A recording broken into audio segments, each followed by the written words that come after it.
இந்த ஐஏஎஸ்ல கேட்ட கொஸ்டின்ஸ் வந்து இப்போ நம்ம வந்து பார்க்குறோம். இது வந்து என்னன்னாக்கா, நம்ம தமிழ்ல வந்து இந்த கொஸ்டின்ஸ் பார்ப்போம். இந்த வருஷம் ஐஏஎஸ் 2025ல ப்ரிலிமினரில கேட்ட கொஸ்டினு ஹிஸ்ட்ரியில வந்து ரொம்ப ஈஸியான கொஸ்டினா கேட்டிருக்காங்க. Who among the following led a successful military campaign against kingdom of Srivijaya, the powerful maritime state which ruled the uh, Malay Peninsula, Sumatra, Java and the neighboring islands?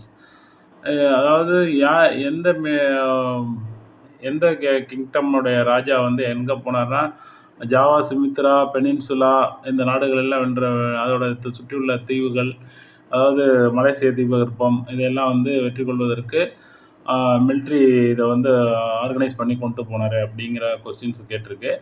இதில் பார்த்தீங்கன்னா, நம்ம ராஜேந்திர சோழன் தான் வந்து நீங்கள் வந்து ராஜராஜ சோழனுடைய பையன் ராஜேந்திர சோழன் தான் மேலே அந்த நாடுகள் மலேசியா இந்த நாடுகள் எல்லாம் போய் தன்னுடைய படைகளை கடற்படையின் மூலமாக வெற்றி கொண்டார்.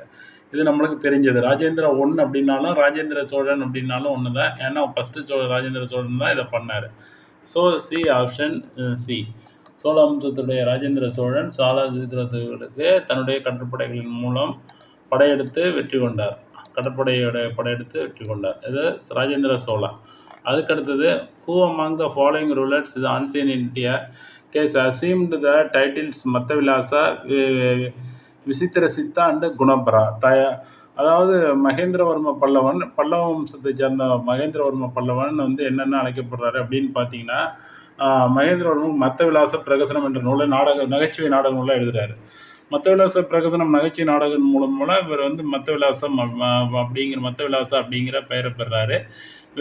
விசித்திர சித்தன்கிறது இவருடைய வித்தியாசமான குணநலன்கள். குணபராங்கிறது தாராளமான குணத்தை குறிப்பதற்காக குணபரன் அப்படிங்கிறது. இந்த நரசிம்மவர்மன் 1 வந்து மகேந்திரவர்மனுடைய பையன். இவர் வந்து மகேந்திரவர்மன் வந்து குடைவரை கோயில்கள் எல்லாம் வந்து கேவ் டெம்பிள்ஸ் அப்படின்னு இங்கிலீஷில் சொல்லுவாங்க.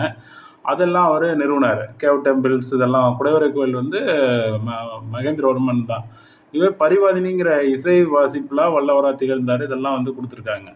மத்தவிலாசம், விசித்திர சித்தன், குணபரன் இதெல்லாம் வந்து யாருடைய பட்டப்பெயர்கள் அப்படின்னு பார்த்தா மகேந்திரவர்மன் பல்லனுடைய 1 மகேந்திரவர்மன் 1 இவருடைய பட்டப்பெயர்கள் தான் இதெல்லாம் அப்படின்னா மத்தவிலாசா, விருச்சகடகா, குணபரா இதெல்லாம் வந்து யாருடைய பட்டப்பெயர்னு பார்த்தீங்கன்னாக்கா இவரோட பட்டப்பெயர்.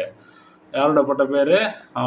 மகேந்திரவர்மனுடைய பட்டப்பேர். மகேந்திரவர்மன் என்ன பண்ணார்னா கேவ் டெம்பிள்ஸ், அதாவது குடைவரை கோயில்களை இவர் உருவாக்குனது இவர் மகேந்திரவர்மன் தான். மகேந்திரவர்மன் வந்து மத்தவிலாச பிரகசனம் என்ற நூல் எழுதினார். இவர் பரிவாதினிங்கிற வீணை வாசிப்பில் வல்லவராக திகழ்ந்தார். அதனால் இசை இதில் திகழ்ந்தார். அதுக்கு அடுத்த கொஸ்டின் பார்ப்போம். இது எல்லாமே ஐஏஎஸ் 2025ல் இப்போ கேட்ட கொஸ்டின். பாகியான் என்ற சீன பயணி travel to India touring the region of யாருடைய ஆட்சியின் காலத்தின் பொழுது சீன புனித பயணி பாகியான் இந்தியாவிற்கு வந்தார் அப்படின்னா, இப்போ புனித பயணி இந்தியாவிற்கு வந்தார். நாலந்தா பல்கலைக்கழகத்தில் தங்கி படித்தார். இவர் வந்து புத்த சமய நாலந்தா பல்கலைக்கழகத்தில் தங்கி படித்தார். யாருடைய ஆட்சி? கர்ஷருடைய ஆட்சி காலத்தில் வந்தவர் யுவான் சுவாங். இங்கே வந்து கர்ஷருடைய ஆட்சி காலத்தில் வந்து யுவான் சுவாங் வந்தார். இந்தியாவை பொறுத்த வரைக்கும் சந்திரகுப்தா 2 தான் வந்து சந்திரகுப்தருடைய ரெண்டாவது சந்திரகுப்தருடைய காலத்தில் தான் யார் வந்தார்னா பாகியான்கிற சீன பயணி இந்தியாவிற்கு வந்தார். இந்தியாவில் வந்து தங்கியிருந்தார். சந்திரகுப்தா 2 இந்த இதில் தான் வந்து அவர் தங்கியிருந்தார் இந்த ரீஜியனில். அடுத்து நெக்ஸ்ட் கொஸ்டின் பார்ப்போம். நெக்ஸ்ட் கொஸ்டின் இப்போ நான் 4வது கொஸ்டினாக பார்க்குறேன். இந்த வருஷம் ஐஏஎஸில் கேட்ட கொஸ்டின் இங்கே ஏஎஸ் கொஸ்டின். இது வந்து Ashokan inscriptions suggest that the Pradeshika, Rajuka and Yukta were important officers at the Pradeshika அப்படிங்கிறவர் யாருனாக்கா டிஸ்ட்ரிக்ட் கலெக்டர், டிஸ்ட்ரிக்ட் மாவட்ட நீதிபதி இல்லை வருவாய் வசூல் பண்ணுறவர் வரலாம். அவங்களுக்கு உதவியாக ராஜுகா, யுக்தா இவங்கெல்லாம் இது பண்ணாங்க. ஸோ இது வந்து 19 district level administration. District level provincial administration வந்து யார்கிட்ட இருந்துச்சு அப்படின்னு பார்த்தா அது வந்து இளவரசர்கள்ட்ட இருந்துச்சு. அந்த பிரதேசிகா அப்படிங்கிறது டிஸ்ட்ரிக்ட் லெவல். இப்போ இருக்கிற டிஸ்ட்ரிக்ட் கலெக்டருக்கு equal. Ashokan inscription Pradeshika, Rajuka and Yukta B option district level administration. So இந்த 4 கொஸ்டின்ஸும் நம்ம பார்த்துருக்கோம். ஃபர்தராக வந்து அடுத்தடுத்த வீடியோவில் நம்ம பாக்கி எல்லாம் கொஸ்டின்ஸ் எல்லாம் பார்ப்போம். Thank you so much.